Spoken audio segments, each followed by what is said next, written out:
we slip into this mode of just going about doing our business and forgetting that that is the number one thing we've got to look at. What is the highest and best use of the property? And it's got to be one of the first things that we factor.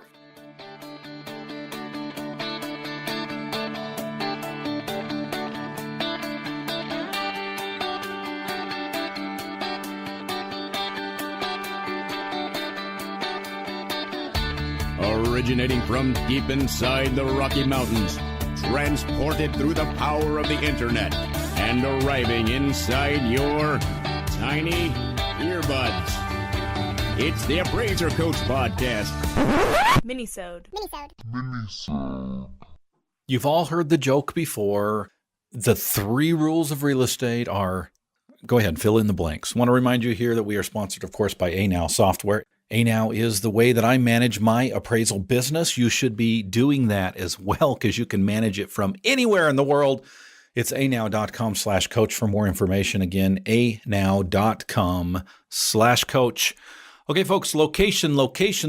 That's the answer, right? You've all heard it before. It's the 3 rules of real estate. Location. Folks, it's not just a joke. It's not just a joke. I appraise in 3 states. Yes, that's right. 3 states, multiple counties. It is always amazing to me because sometimes I'm in 2 different states in one day. And I can't tell you how often I've actually had this experience where I have been in one state. Let's say I'm in Idaho Falls, Idaho in the morning, and I do a 1,200 square foot, 20-year-old home in a subdivision, right? And I have a pretty good idea when I'm out there as to what it's going to appraise for. I've been doing this long enough that I pretty much know, right? And in the afternoon, let's say I find myself in beautiful Jackson Hole, Wyoming. Really not that far away, about 70 miles away, right? As the crow flies.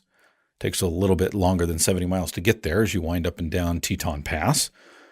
But I might, appraise an 1,100 square foot, 1,200 square foot, 1,300 square foot home that, is 15, 25 years old. Very, very similar to the one in Idaho Falls. And we're talking sometimes 8, 9, 10 times the value. No, I'm not exaggerating. There's an area that is 10 times more the value just because of the dirt underneath, right? I think it's funny when we as appraisers sometimes miss this mark, that we sometimes miss the fact that our jobs are so much about location. And sometimes just being across the road makes a difference. Why? Why is that? I've sometimes found it very interesting that I can appraise a home in one neighborhood and I can go just across a simple canal bank or a road or a railroad track or a river or something and be just on the other side. I mean, stone's throw from one another. And yet there can be a 20% difference in value. A very similar home, very similar aspects, very similar condition, quality, amenities, size, age. And yet a 20% difference. Why is that? Sometimes it has to do with a view. Sometimes it has to do with water frontage or the setting. It might be something as simple as, this particular subdivision just has a reputation. No, it's not gated versus ungated. No, it's not the HOA fees versus another HOA fees, though it might be that. A lot of times it's just the fact that this is a quote unquote prestigious subdivision. Everybody wants to live in this subdivision. Why? I don't know.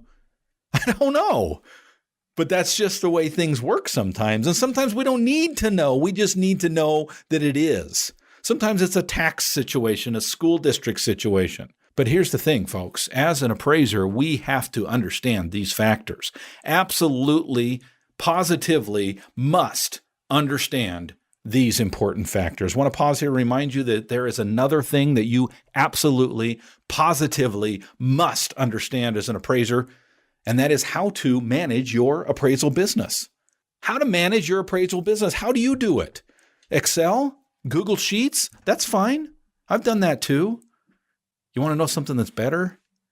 How about the ability to sit down once a week and just within seconds know exactly what your appraisal office is doing? I did it this morning. I'll tell you how this often starts for me. I wake up in the morning, I think, oh my gosh, we're so slow.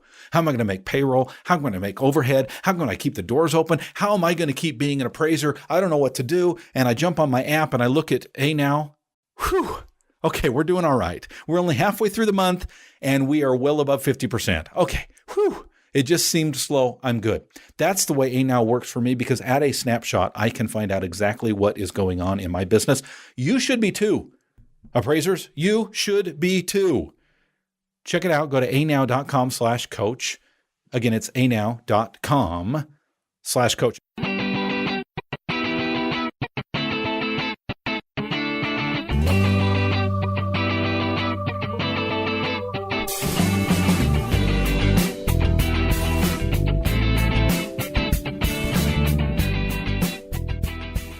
I want to talk a little bit today about highest and best use because this really plays into location, okay? Again, we're talking about value. Where does value come from today? We're talking about the 3 rules of real estate are location, location, location. Let's talk highest and best use for just a second.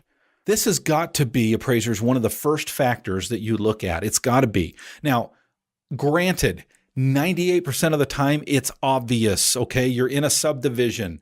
You're surrounded by tract homes. Your subject is a tract home, okay? Highest and best use, pretty easy in that case, right? But it's still something that you should be considering in every single assignment. I fear, appraisers, that too often we slip into this mode of just going about doing our business and forgetting that that is the number one thing we've got to look at. What is the highest and best use of the property? And it's got to be one of the first things that we factor. I mention it here, of course, because location does play into this in every way. Remember the 4 tests of highest and best use. Is it legally permissible? Okay. For example, may it be used as a duplex? Okay. Maybe it can be used as a duplex, but is it legal to rent it out? Think about it. Maybe it's set up for a duplex. Maybe you've got a second kitchen in the basement or a mother-in-law suite above the garage. But is it legal to be a duplex? That's something you got to consider in that highest and best use scenario. Number 2, physically possible. The highest and best use, this has got to be one of the factors that you consider. Is it physically possible? The highest value may actually be an amusement park, right? Okay. But is that even a possibility? Now, I know that's an extreme example, right? There's a lot of other things that we ought to consider when we're talking about physically possible, but it's a criteria that we have to look at. Financially feasible. Maybe it's possible to put a Ferris wheel in the backyard, but is it financially feasible? Okay, a better example obviously is, maybe the setting lends to being a fourplex, but it's not financially worth it to convert. And then, of course, the most value. This is a key factor that you've got to consider when you are appraising. If you're, for example, near a university, and I run into this in various places where I work. I've got a couple of different 4-year, 6-year, 8-year universities locally.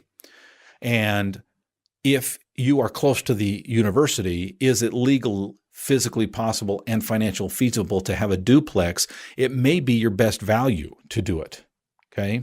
I recently had a situation where I was asked to appraise a 10-acre parcel. I got out to the parcel and realized it was a dude ranch, right? And guess what? That's where the most value was. As I got some help from somebody who knew a little bit more about dude ranches than I did, we were able to determine the highest and best use, and thus I backed out of the assignment. All right.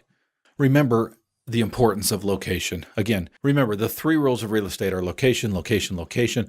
My brother used to appraise in Hawaii, and it's kind of an interesting place to appraise, leaseholds mostly out there.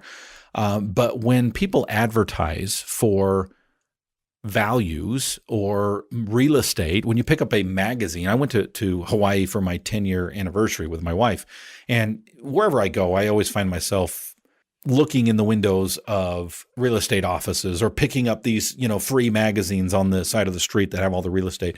I found it very interesting that the advertisements would be all about the land, the view, the setting, the beautiful acreage, the trees, the ocean view, the blah, blah, blah, blah, blah. Oh, and there's a nice 2,500 square foot home as well that comes with it, right? Okay. I see similar things in Jackson Hole, Wyoming, but not quite to the extent that I saw them in Hawaii. The 3 rules of real estate are location, location, location. Remember, appraisers. Just because something is located within proximity of something else does not mean that the value is the same. This especially plays in when we choose comparables, right?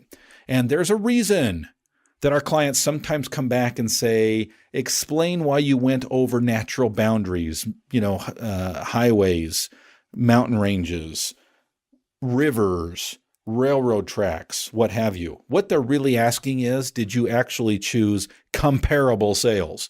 Is that neighborhood over there that may be a mile and a half away actually similar enough to your subject's neighborhood that you did not require an adjustment? Why do they ask those questions? Because the 3 rules of real estate. Yep, you guessed it. Are location, location, location. Folks, the one rule for real estate appraiser business owners is join my all-star team. If you are not a member, please join me now. It's only $9 a month, and I'll tell you what you get. First of all, access to me, access to appraisers across the country, a group on Facebook where we talk nicely to one another. Go figure. Also, you get a newsletter. It's an 8-page color newsletter every single month that is absolutely jam-packed full of information about how you can be more successful as a real estate appraiser. Yes, every single month. And it also, every single month, is recorded as an audiobook. So you can listen while you drive. $9 a month. Join us. Go to theappraisercoach.com/memberships. One more time, theappraisercoach.com/memberships. We'll see you soon. You've been listening to the Appraiser Coach podcast with Dustin Harris.